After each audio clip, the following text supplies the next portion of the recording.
اهلا بحضراتكم، يا رب تكونوا دايما بألف خير. امين صندوق نادي الزمالك بيعترف بعدم احقية نادي الزمالك في ارض اكتوبر. الكلام قبل الاجتماع مع وزير الاسكان كان شكل، ودلوقتي بيجي شكل تاني مختلف، لانهم عرفوا الحقيقة، او مش عرفوا الحقيقة بمعنى الاصح، لا، عرفوا ان هم التحايل بتاعهم المرة دي مش هينفع تاني مع الدولة. ليه؟ لانه دي املاك دولة وهم باعوها واخدوا فلوسها. واحصائية هقولها لحضراتكم بخصوص كمية الفلوس اللي دخلت نادي الزمالك في وجود مجلس حسين لبيب المستمر لحد اللحظة، يعني لحد اللحظة هو لسه مستمر. هتستغربوا مني، والسؤال هنا: اتصرفت الفلوس دي فين يا كابتن حسين لبيب؟ وفي تصريح اهبل كده من شادي عيسى بيؤكد فيه انه النادي الاهلي عنده مخالفات، وفين وزير المالية من النادي الاحمر؟ ده نفس العنوان اللي هو كتبه على الفيديو. قبل ما ندخل على التفاصيل، اتمنى من حضراتكم اللايك للفيديو والاشتراك في القناة، ونصلي كلنا على سيدنا محمد. وتعالى نبتدي عند حسام المندوه. حسام المندوه امين صندوق نادي الزمالك كان ليه تصريح. ايه بيقول فيه؟ بيقول انه لن اقول انه يجب التعامل مع الزمالك بشكل مختلف، ولكن النادي يحتاج للتعامل معه بشكل يراعي الظروف التي يمر بها.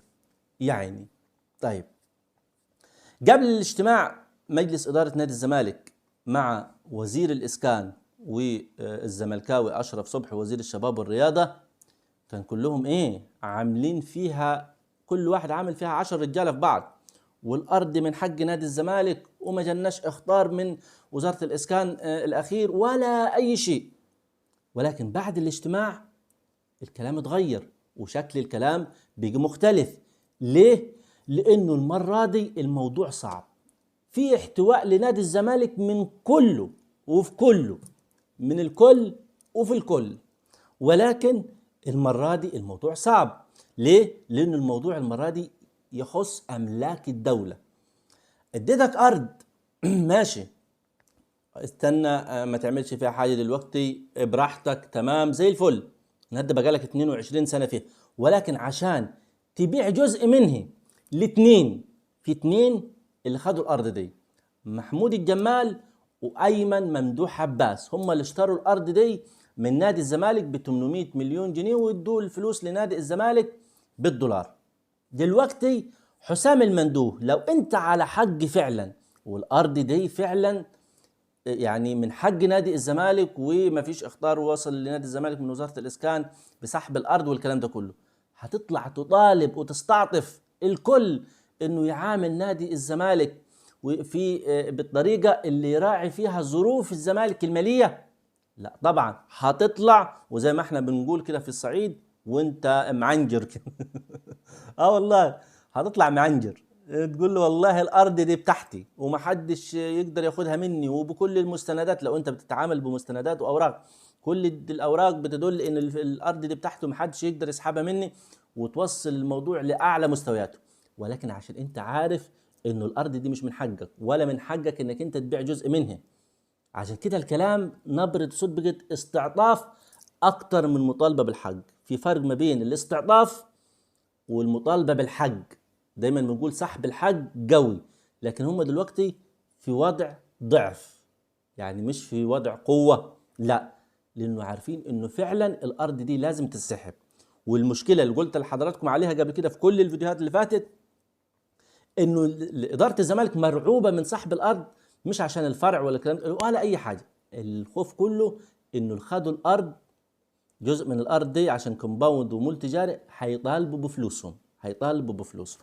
طيب، بمناسبه الحديث على انه لازم الكل يراعي لظروف الزمالك الماديه، طب ما تيجي اقول لك الفلوس اللي دخلت نادي الزمالك من في خلال تواجد مجلس حسين لبيب، اللي لازم أؤكد لحضراتكم إنه لغاية دلوقتي مستمر. بكرة بعد كده هنشوف هيحصل إيه معرفش، ولكن لغاية دلوقتي المجلس ده مستمر، والآن متأكد منه إن هو مش هيكمل، مش هيكمل. طيب، أقول لحضراتكم الإحصائية تحت الفلوس اللي دخلت نادي الزمالك، تعال اقولها لك. في 134 مليون دي تجديد اشتراكات، تجديد اشتراكات في داخل نادي الزمالك 134 مليون، واحسب برايا 94 مليون ايجار محلات، المحلات اللي في نادي الزمالك، 147 مليون عقود رعايه اللي هم شركات تعاقد عليه.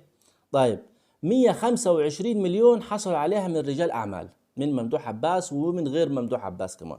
طيب ما يقترب من مليار جنيه بيع جزء من أرض أكتوبر اللي اتكلمت مع حضراتكم عليها، زائد القروض اللي أخذها نادي الزمالك أو مجلس حسين لبيب بالتحديد حوالي 900 مليون جنيه، دي قروض. لما تيجي تحسب المبالغ دي كلها عدت في أكتر من داخلة في 3 مليار جنيه، تقترب من 3 مليار جنيه. طيب خلال فترة مجلس حسين لبيب ايه الفلوس دي كلها اتصرفت فين؟ راحت فين؟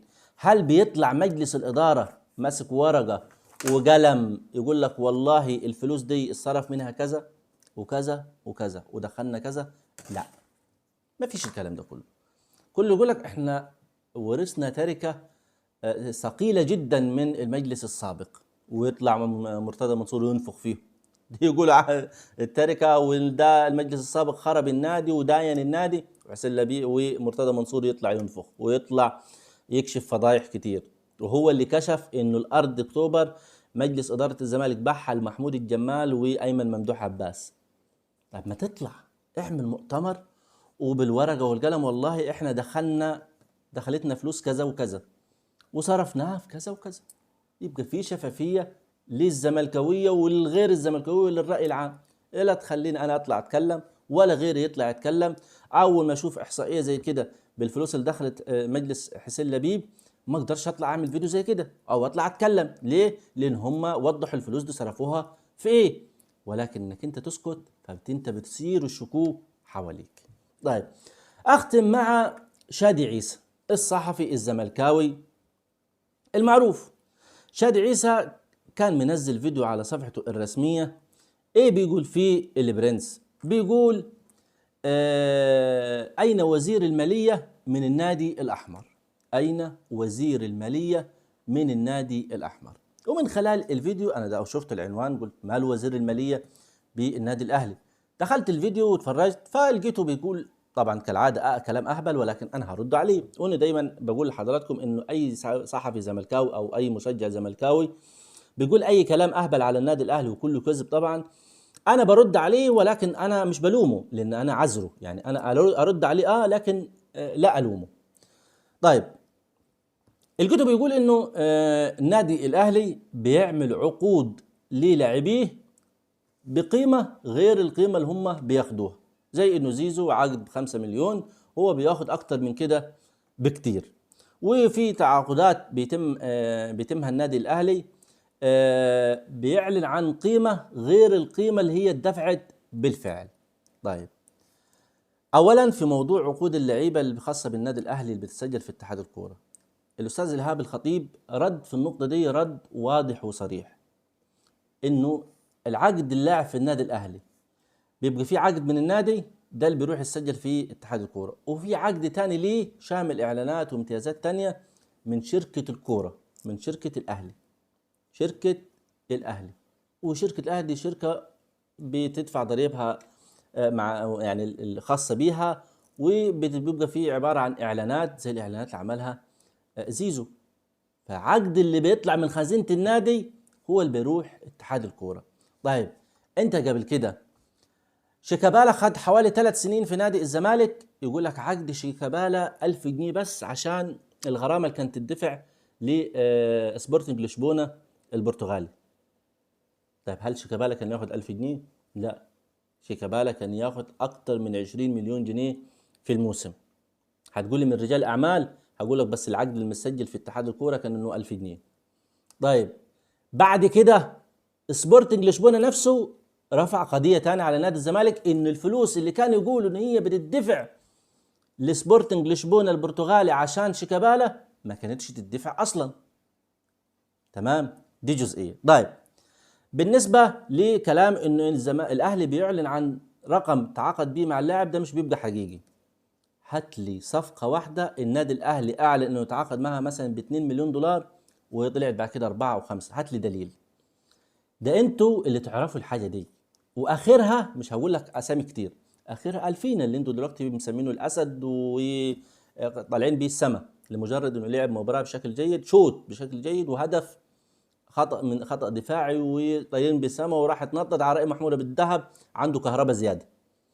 اعلنتوا انه اللاعب ده تعاقدنا معاه ب 600 الف دولار، والنادي اللي كان يلعب فيه على موقعه الرسمي اعلن انه اللاعب ده انتقل لنادي الزمالك المصري بمليون و700 الف يورو، يعني ازيد من 2 مليون دولار، ازيد من 2 مليون دولار.